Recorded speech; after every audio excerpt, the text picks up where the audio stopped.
estamos podendo ter o batismo hoje. E por quê?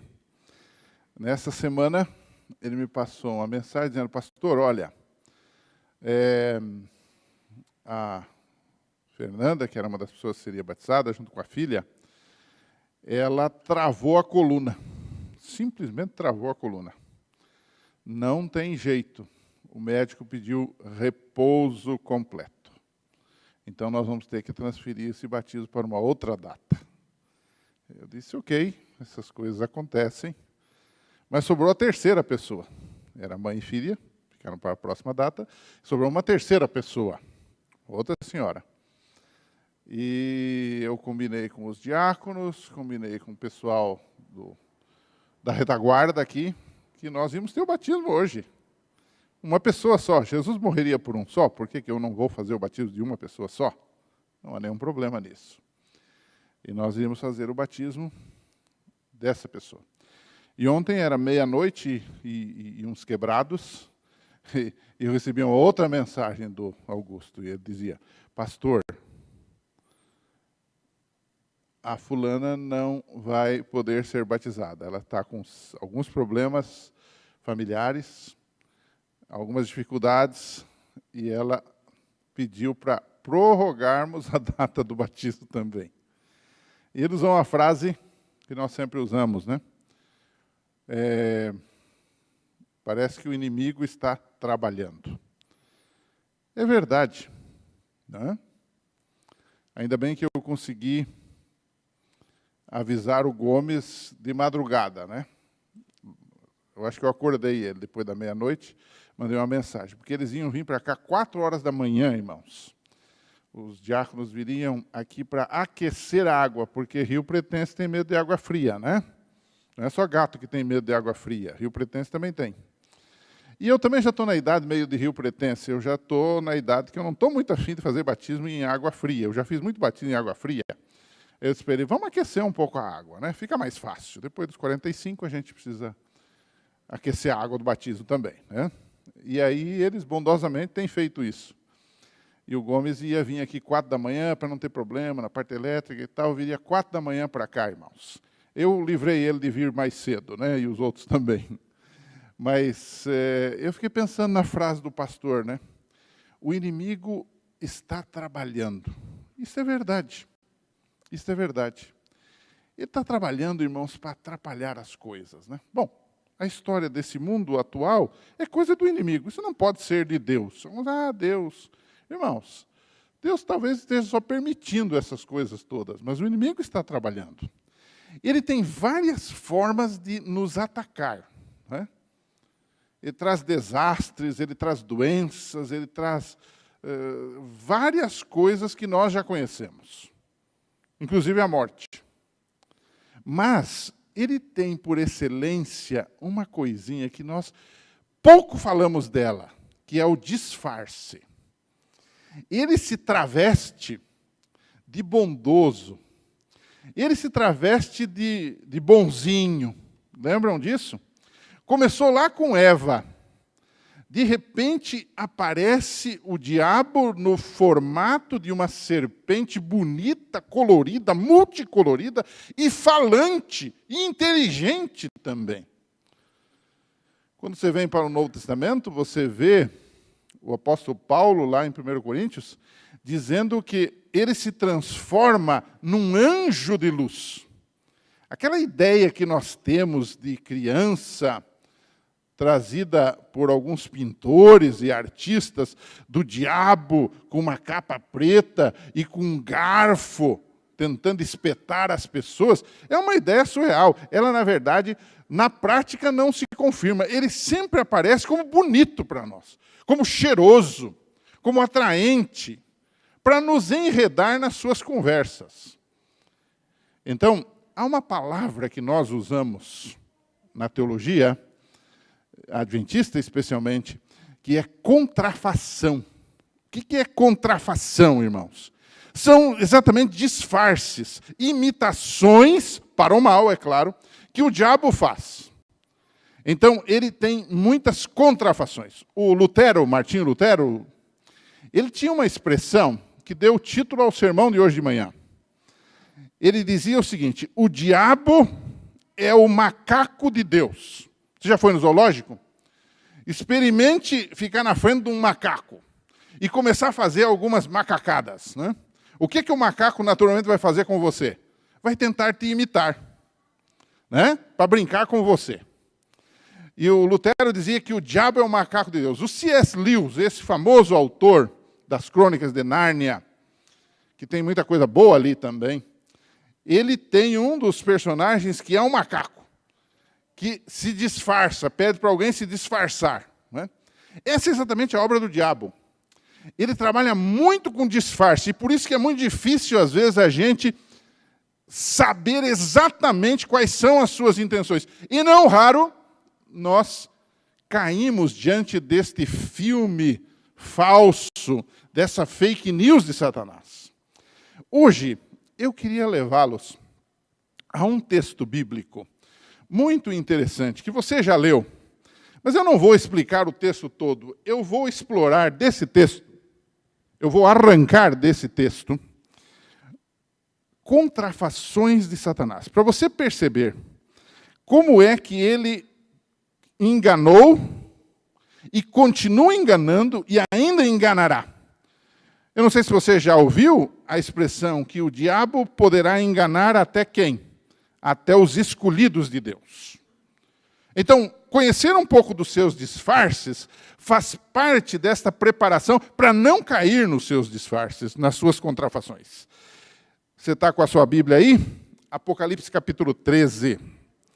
O que temos em Apocalipse 13? Nós temos a descrição escarrada do diabo e das suas ações e dos seus adjuntos. Em Apocalipse 13, eu vou pedir que projete ali na tela, nós temos 3 personagens do mal. O primeiro deles, está conseguindo lá? O primeiro deles é chamado em Apocalipse 13 de o dragão. Quem que é o dragão? É o próprio diabo, é Satanás. A Bíblia diz lá no Apocalipse 12 que é a antiga serpente, a disfarçada serpente, o diabo e Satanás. Bom, o segundo personagem de Apocalipse 13, pode colocar a minha apresentação, porque eu vou começar com ela, e aí você consegue visualizar o que eu estou falando. A minha apresentação começa com contrafações no Apocalipse, né? E aí eu digo o seguinte, que em Apocalipse 13, eu estou tentando fazer um resumo, há 3 poderes ou 3 personagens. O primeiro é o dragão. O segundo é o que o Apocalipse 13, depois você vai ler detalhadamente em casa, chama de besta do mar.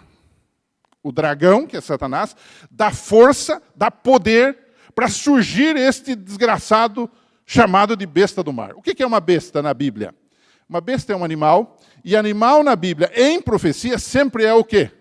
Um império, um reinado, geralmente misturando aspectos políticos, governamentais, com aspectos religiosos. Sempre assim. E nós, adventistas, temos lido o Apocalipse 13 e temos dado a seguinte interpretação, baseado na Bíblia. O poder que se levanta do mar, ou seja, aplaudido por muita gente, é o poder que nós conhecemos como Roma. Roma em seus 2 aspectos.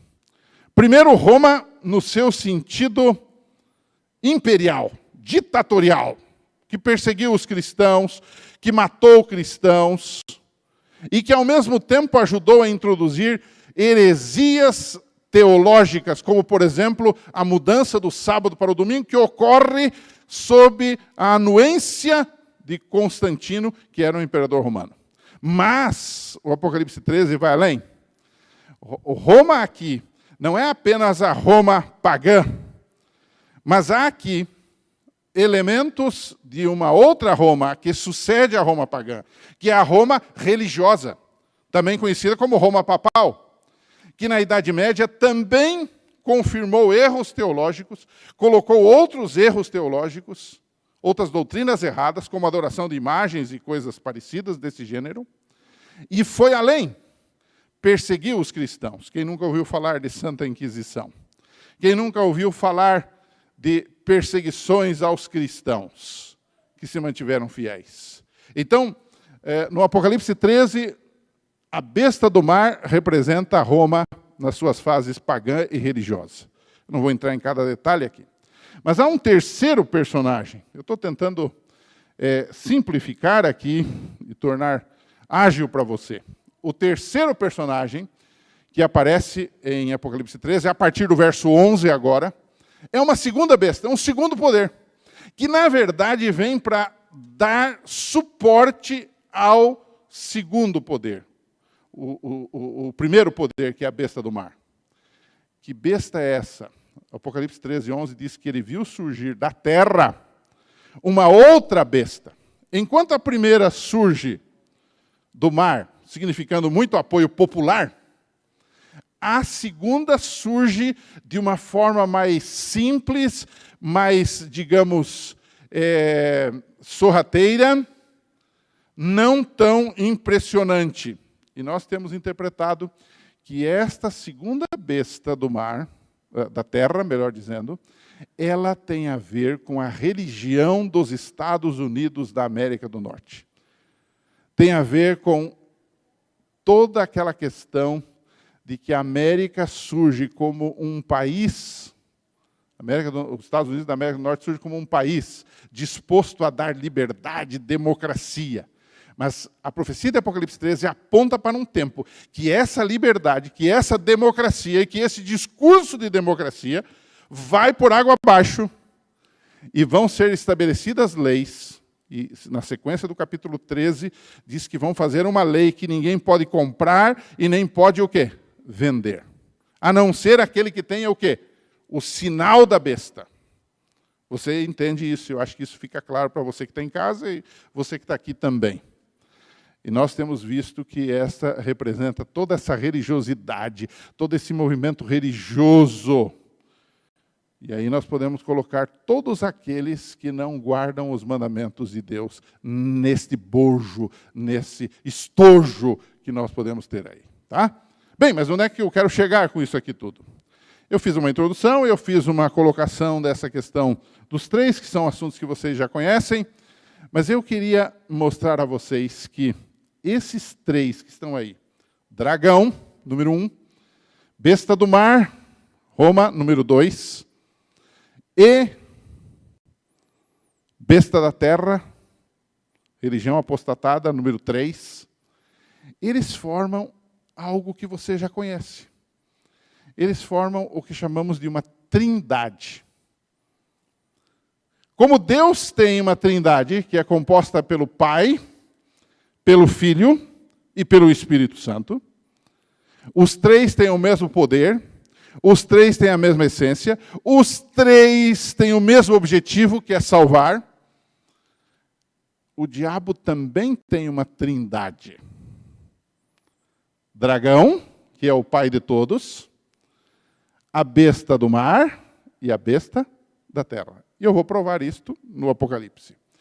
Então, em primeiro lugar, eles fazem uma contravação da adoração. O assunto central desses bichos aí, dessas bestas aí, é levar você a adorar o que não deve ser adorado. A obedecer o que não deve ser obedecido. Eles levam você a se desviar do conceito correto da palavra de Deus. Vamos ler? Agora sim. Apocalipse 13, verso 4. Diz assim: e adoraram o quê? O dragão. Será que alguém adora o diabo, irmãos? Eu, quando menino, ouvia muito falar de uma tal de igreja de Satanás nos Estados Unidos. Isso está quase que em desuso. Eu não sei se isso tem crescido. Mas existe igreja de Satanás, sim. Só que é muito claro, né? O diabo prefere trabalhar com as suas contrafações, com as suas imitações baratas do que é verdadeiro. Então tem muita gente adorando a Jesus, mas na verdade está adorando o diabo. Sim ou não? Eu creio que sim.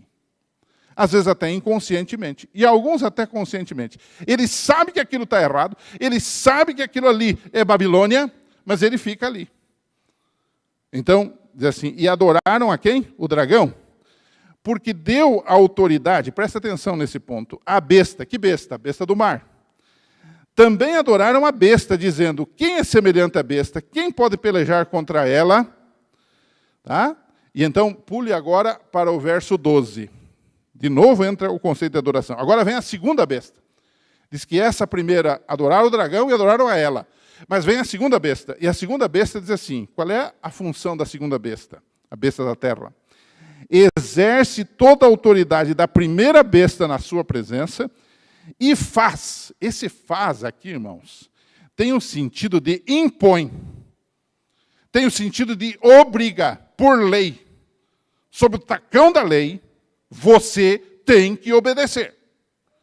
E é nesse sentido que nós, adventistas, interpretamos isso como decreto dominical, por exemplo.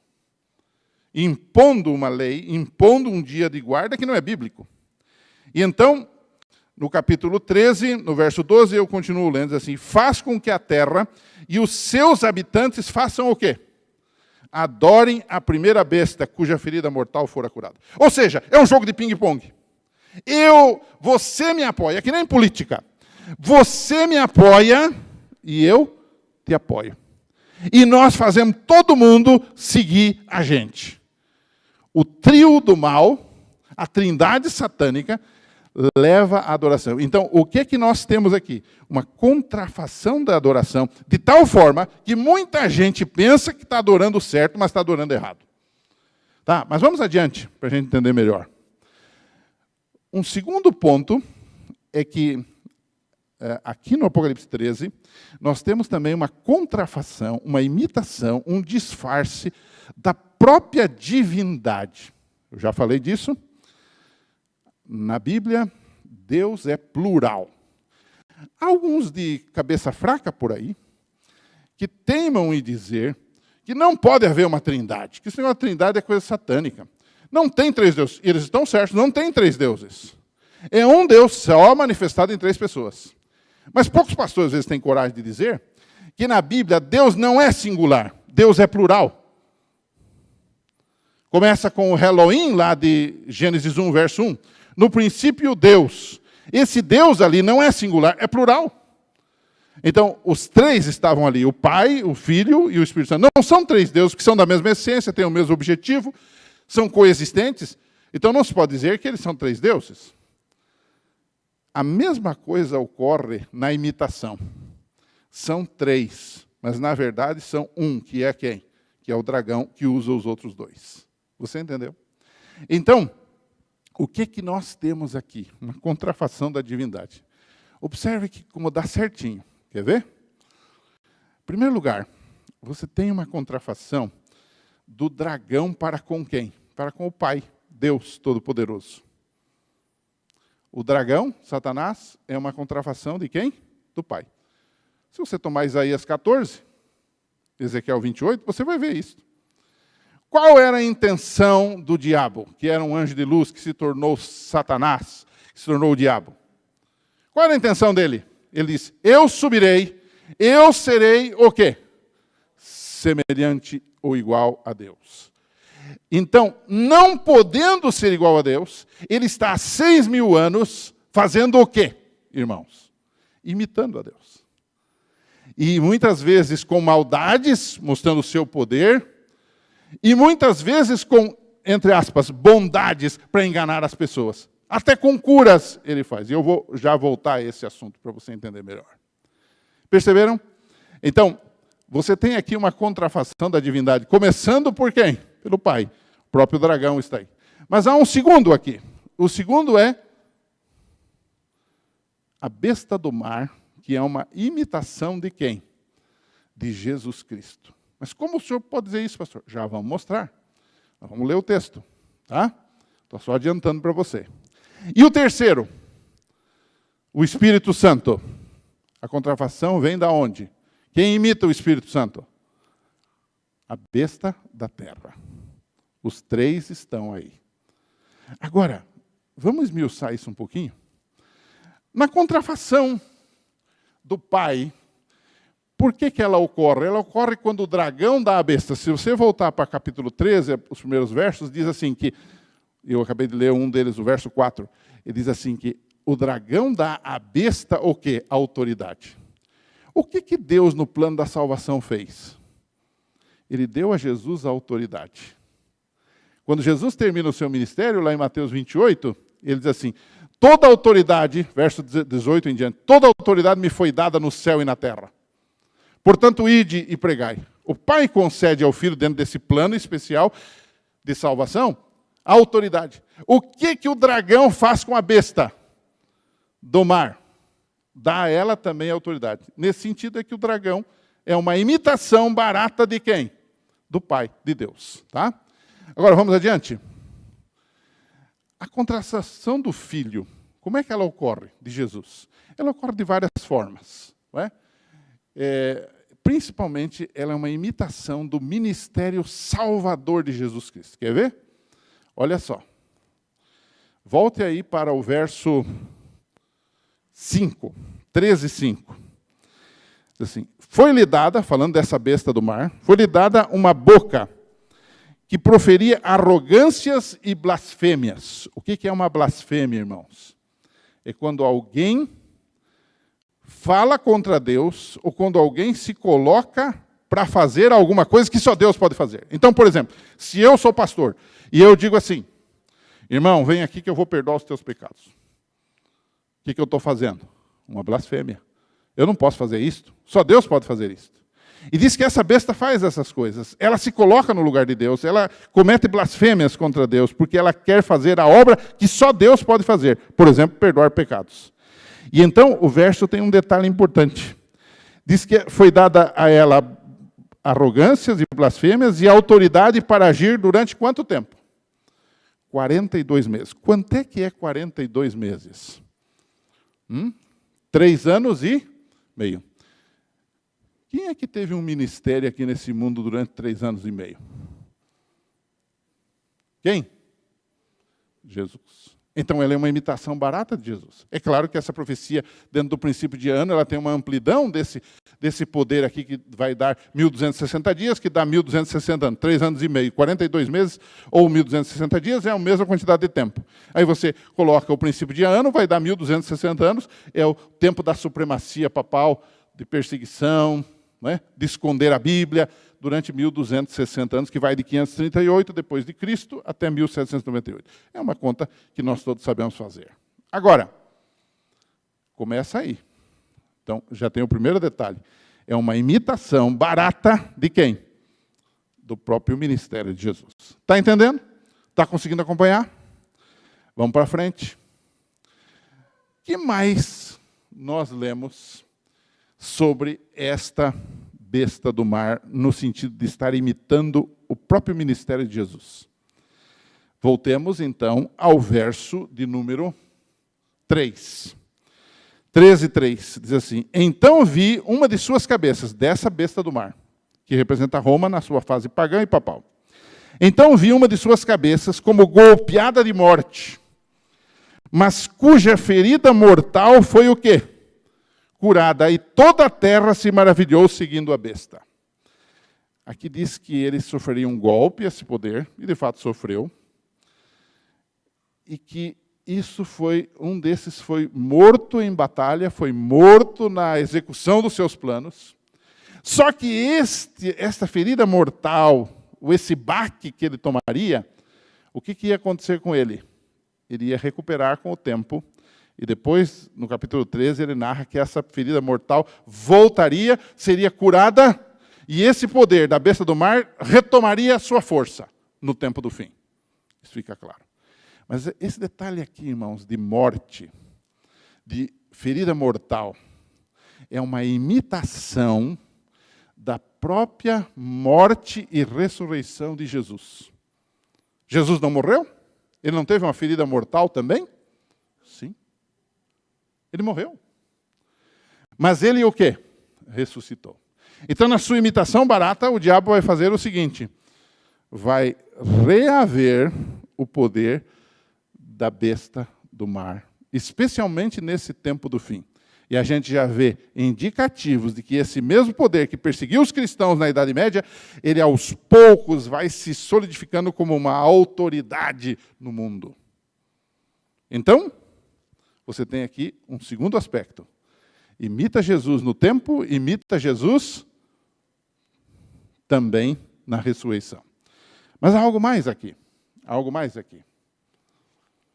O texto do verso 6 diz que ele atenta contra o santuário de Deus. 13:6. Ainda falando da primeira besta, diz assim: e abriu a boca em blasfêmias contra Deus, para lhe difamar o nome e difamar o quê? Muita gente esquece desse ponto aqui. Difamar o tabernáculo, ou o santuário, a saber, os que habitam no céu. O que Roma religiosa fez, irmãos?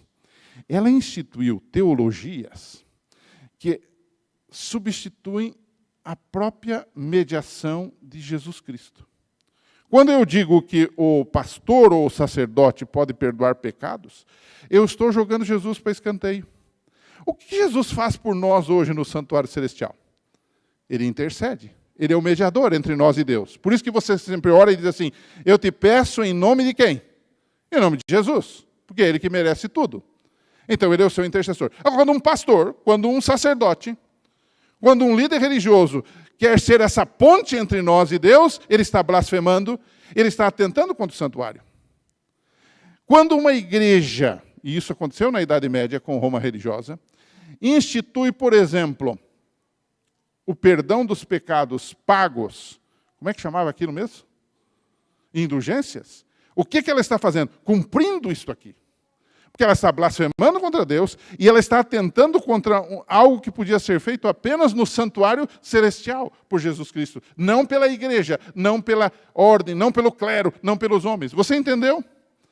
Então, aqui eles estão tentando substituir a quem? O próprio sacrifício, o próprio ministério de Jesus no santuário celestial. É uma contrafação. É uma imitação, logicamente guiado por Satanás. E então, nós vamos para o terceiro. Qual é o terceiro? O primeiro é o dragão, que é a imitação do pai. O segundo é a besta do mar, que é Roma, que é a imitação do filho. E o terceiro, qual é? O terceiro é uma imitação do Espírito Santo. Como provamos isso? Essa besta da terra, que é a que substitui ou que apoia a primeira besta, para ajudar a curar a sua ferida mortal, num apoio político-religioso, né? O que ela faz? Observe.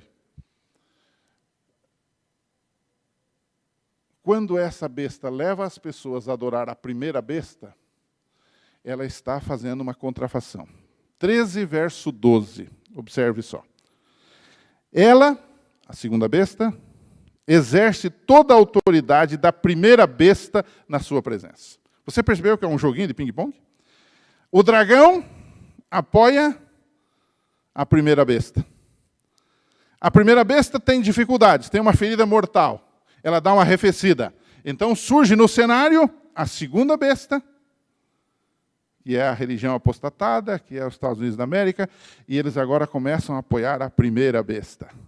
Ajudam ela a exercer a autoridade.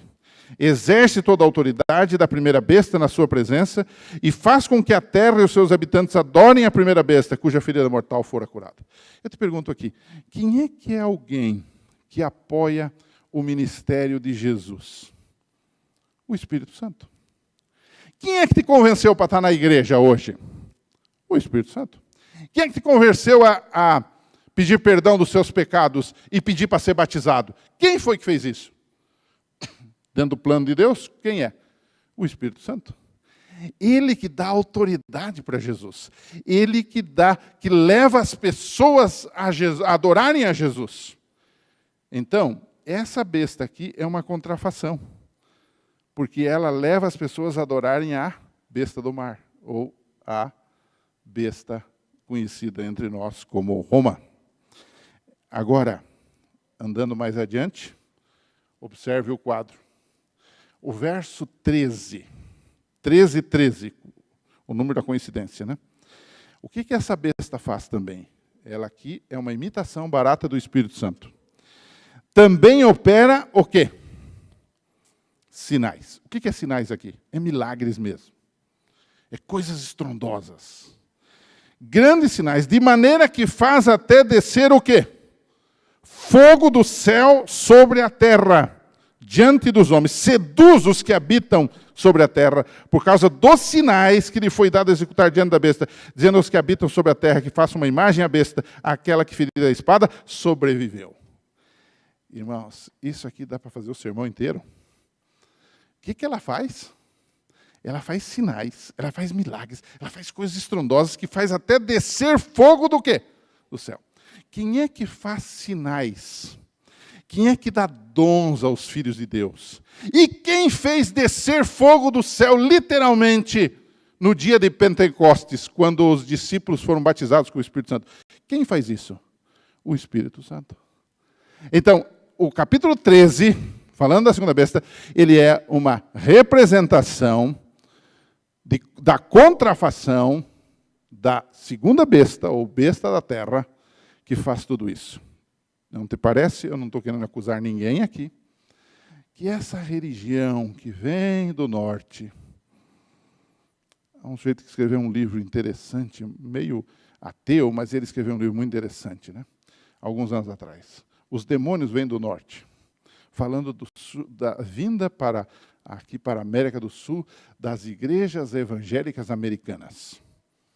Entre elas as pentecostais, e hoje também neopentecostais. E o que essa turma toda faz? O foco dessa turma está no quê? Milagres, curas, manifestações. Algumas falsas, algumas baseadas apenas em higiene mental. Mas eu não duvido que algumas sejam reais. Porque o diabo também pode fazer milagres. Eu não duvido. E aí eu queria chamar a sua atenção. Chamar a sua atenção. É fácil ser enganado por isso. Pense que você tem um câncer. E que você ora, e Deus não te cura. Porque Ele tem outros propósitos para você. Mas um dia alguém diz, nós vamos lá, que lá tem um missionário. Nós vamos lá, porque lá tem um pai X. Lá nós vamos lá, vem aqui, que aqui você vai receber a cura. Daí você pergunta assim, mas eles não guardam os mandamentos, né? Eles não seguem a palavra de Deus toda, eles só ficam nesse negócio de cura. Mas a utilidade é boa, então eu vou para lá. Eu vou para lá, porque lá me curam. E de repente você até recebe uma cura. Eu te pergunto, é de Deus ou é do diabo esse negócio? Eu não sei, eu não estou julgando ninguém. Mas esse movimento aqui da segunda besta, que ocorria no tempo do fim, ela me leva a pensar de que tem algo errado nesse reino aí. Se ele fez tudo errado desde o início, ele continua fazendo. E ele vai usar estas coisas para detonar-me, para me levar à perdição. Mesmo que eu ganhe alguma coisa com esses tais milagres, com esse tal fogo que desce do céu. Você sabe que tem gente que estava aqui e não está mais. E por que não está mais? Porque acreditou nisso aí. Tome cuidado, você. Tome cuidado, eu mesmo. O inimigo tem suas contrafações.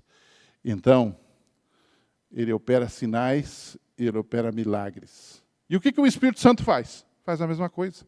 Ele também opera sinais, derramou línguas lá sobre os discípulos, encheu a igreja de dons, de sinais, de maravilhas. Ele também faz curas, ele também faz milagres, ele também faz descer fogo do céu, mas ele faz para levar pessoas a Jesus. Esse outro usa o nome de Jesus, aparentemente leva a Jesus, mas no fundo não leva ninguém a Jesus. Então, irmãos, um terceiro ponto dessa besta é que ela mantém viva a obra da primeira besta, que é a besta do mar. E então, o que ela é dessa primeira besta? Ela é um representante. Como o Espírito Santo, verdadeiramente, é o representante de Cristo e mantém viva a própria obra de Cristo. E aqui eu concluo. Conseguiu entender? Há 3 seres celestiais. O Pai, o Filho e o Espírito Santo. Qual a obra deles? salvar. Qual a obra deles? Curar. Qual a obra deles? Abençoar. Qual a obra deles? Buscar você. Não importa onde você está, Ele te busca, Ele te salva.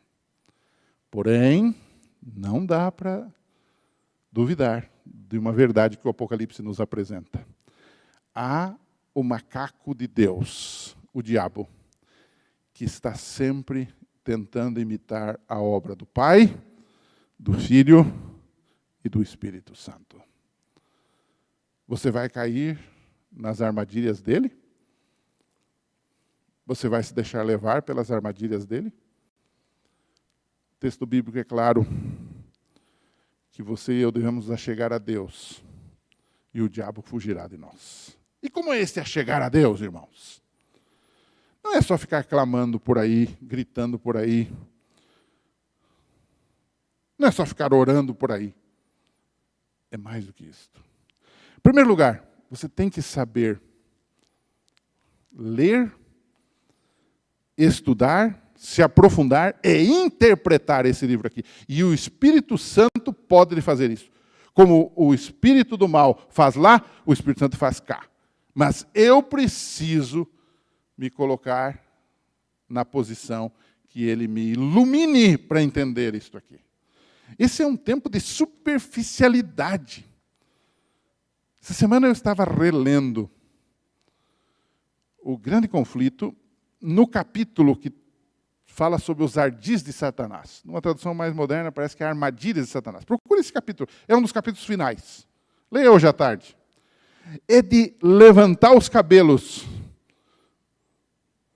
Aquilo que ela fala nesse livro sobre o que Satanás vai fazer, e já está fazendo nesse tempo do fim. E ali eu lendo, eu identificando, é exatamente isso que ele está, é dessa forma que ele está trabalhando.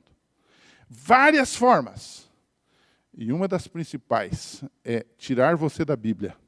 Mas pior do que tirar você da Bíblia é deixar você ler e interpretar errado. Como muitas religiões estão por aí. Eles leem a Bíblia, mas interpretam errado. Usam a Bíblia de forma errada.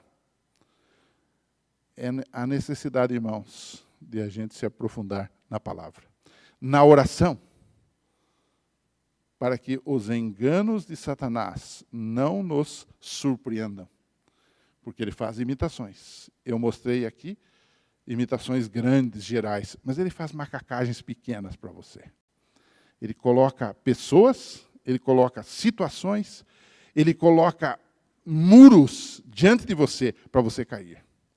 Então, nessa manhã, que você e eu possamos pensar de que lado estou. O macaco de Deus está conseguindo me enganar? Logo, teremos a restauração de todas as coisas.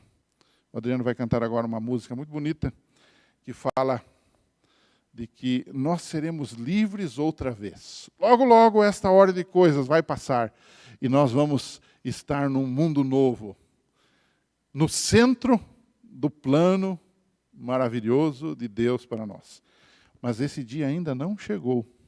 Enquanto estamos aqui, precisamos nos precaver contra as contrafações de Satanás, apegando-nos a Deus e a sua palavra, vigiando, orando e nos colocando sempre à disposição de Deus.